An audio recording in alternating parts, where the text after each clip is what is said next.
Blessings to you this morning on YouTube and on Facebook. Blessings to your family this morning. My God, He allowed us to get up this morning, and that's enough for a clap offering. Lord, I thank you this morning. Everyone that's listened to me, blessings to your home.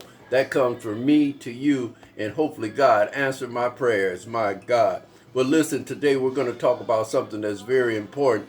And parents, I just want you to really realize that it's so important that you get your children to have a relationship with God, Jesus Christ Himself, because of the fact that every year we go and set our children on Santa Claus' lap, but we never introduce the children to God, and we tell stories about Santa Claus, but we never tell them stories about God. And even their superheroes, you have to let them know, my God, that God Himself is a superhero. I know He's my superhero, my God. You can have a cape if you want to, but give Him a robe, my God. I know that God Himself, Jesus Christ, is my superhero, my God. So it is so important that we introduce our children to Christ, to let them know about when they get lonely, they can go to. And there's so many people I'm talking to in the last year and a half that's just so depressed. They don't know what's going on with the COVID, don't know what's going on with the United States, don't know what's going on with their jobs, and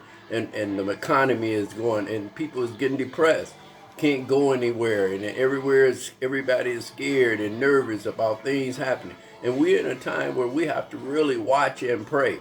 But we must, parents, we must get our children into church. Now, the scripture says that anyone that lives in my house, I'm just quoting it, just paraphrasing, if you live in my house, you must serve the Lord. And we have too many Christian people that's going to church and leaving your teenagers, leaving your babies at home. Now, it's different when a child get grown. You can't make them do anything. But as long as you put that seed in them when they're young, they're sponges when they're young. They're trying to absorb everything they can. And it's important that parents, if you love your children, you have to introduce them to God. And if you don't know God, you have to get somebody to help you know Him so you can pass that seed. Do that make sense? Let me read something in your hearing to give you an idea. I want to give you an introduction of it. In the Bible, Samuel was a prophet, and he was talking to Eli.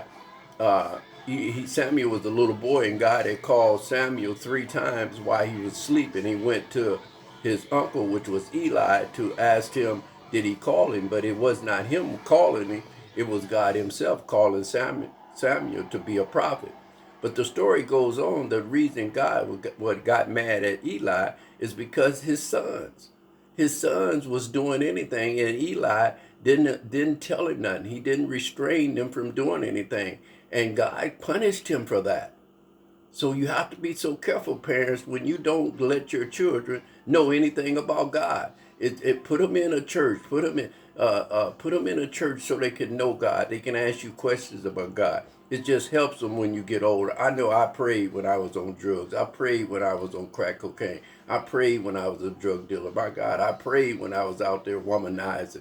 Lord, I prayed, and I knew because my mom was a prayer. She would pray in the morning, and that's where I picked it up from. I prayed in every bad situation, and believe me, I had a lot of negative situations, and God brought me to where I am now. Let me read this in your hearing. It's 1 Samuel chapter 3. I'm going to drop down. You need to read all of chapter 3, but read uh, 1 Samuel chapter 3, verses 13. And this is what it reads. For I told him, he talking about Eli, that I would judge his family forever because of the sins he knew about his sons was blaspheming God. See there, we have to be careful. And he failed to restrain them. Therefore I swore to his house of Eli, the guilt of Eli's house will never be anointed for by sacrifice or offering. So he was angry. God get angry when you don't introduce your children to Him. He said, forsake not to bring them little children to Him. There's scriptures letting us know as parents we got to bring our children to God. Because I tell you, if it hadn't been from God from where you are, you wouldn't have made it. So it's important. It's just like letting your children walk on a plank and it's already ready to break. and they're going to fall down real far and you don't say nothing about it. So this is how important it is for us to really push it into our children to have a relationship with Jesus Christ, God himself. Well, that's just a little Tuesday word to let you know, push them children. In my house, we will serve the Lord. Be strong in that. Take back your house, parents. Let them children know some Jesus, some God himself. I love you all. Be blessed.